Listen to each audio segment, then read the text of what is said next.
The last organ recital, that'll be at 7 p.m.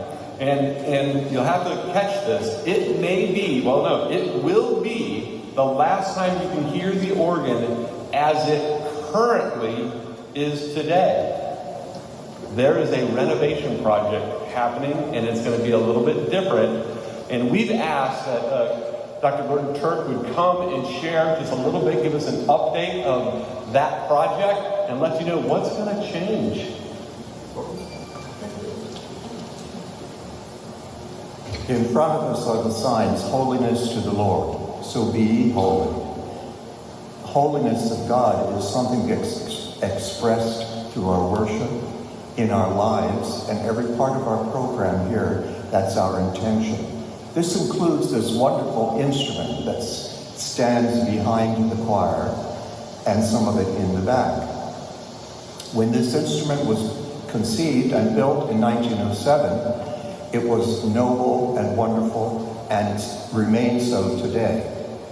The organ has been expanded greatly beyond what the original size was. It was lacking in many things, as wonderful as it was. We had a kind of master plan in mind for it, and we have actually exceeded what we thought were the expectations of this. In the center area, behind the choir loft, there's a great open space. To each side of that, and behind it and below it, are organ chambers in which most of the organ resides.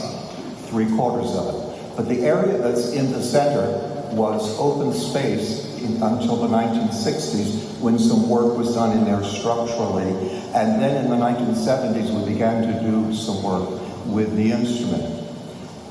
Since that time, we have added many new sets of pipes to the organ to complement it and increase its versatility and its usefulness in worship.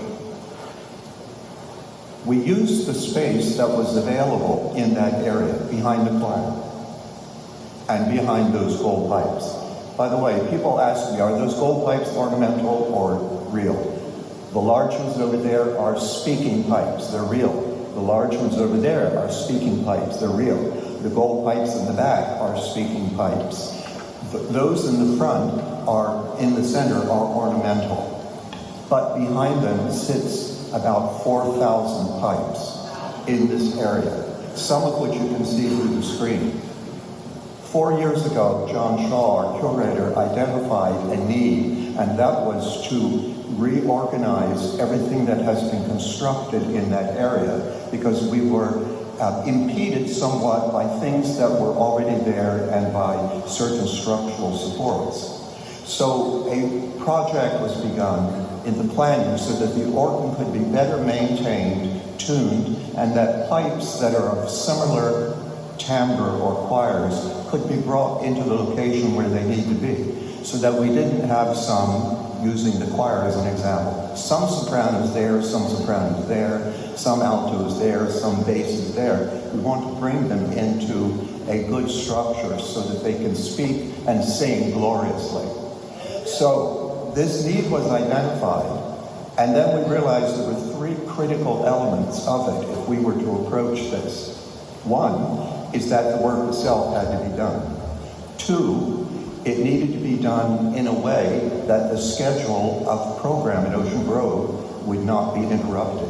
And 3, it would have to be underwritten and financed. So, beginning with that project, we spent 2 years in measurements and study, and then we have initiated the program and have moved ahead. There are parts of this infrastructure which support the 4,000 pipes that are in there that have to be replaced and realigned. So this work has already been put into effect. We've been working on these critical elements of schedule for the past 2 years. The pipes themselves will not change. They will be as they are, but they will be able to sing more gloriously, and each pipe stand on a component that will be strong and supportive for generations to come. So the infrastructure work has been completed It's being done by a factory, the ARR Shop Organ Factory in Alliance, Ohio. What happens now is a very critical part of the schedule. Mid-September, we will begin dismantling the area that's in back of the choir loft, which you can't really see, but the pipes that are in there, removing all of the understructure and the support system. Then the pipes will be sent to Alliance, Ohio, where they will be fitted onto the new wind chests. Each pipe, all 4,000 of them, has to be individually fitted into its own socket and on the wind chest in a way that it will speak properly and fully. And then all of those things will be sent back here next spring, and the large process of installation begins with the object that has to be completed for June. So we're working on that. The third critical part of this project was in financing it. And I can tell you that we have a fund that's called the Organ Endowment Fund, which was established back in the 1980s by John Shaw, which was the fund to which many people just contributed gifts to it. And it has been invested and of a support for the organ, for anything that is beyond ordinary maintenance. And with this fund, this is the situation in which we realized we needed some assistance. So that fund has given us a generous donation toward this. It's $500,000. The total project, however, at this point is funded. Other wonderful, quietly concerned and interested individuals have been invited to participate in this and have offered freely and quickly their support. So God has blessed us in a way that is wonderful so that we can proceed with this project, and it will not be a burden on the association budget or program.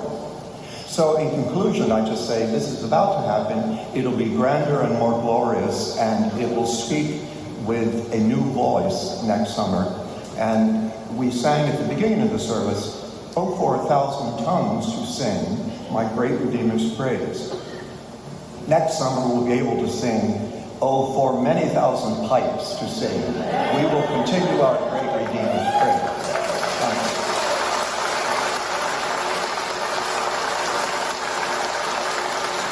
Well, and we thank Gordon for his leadership, because there's only one person in Ocean Grove that can ever say the phrase, "dismantle the organ," and get away with it, and that's Gordon. So we really do thank him for his leadership and his vision in this project.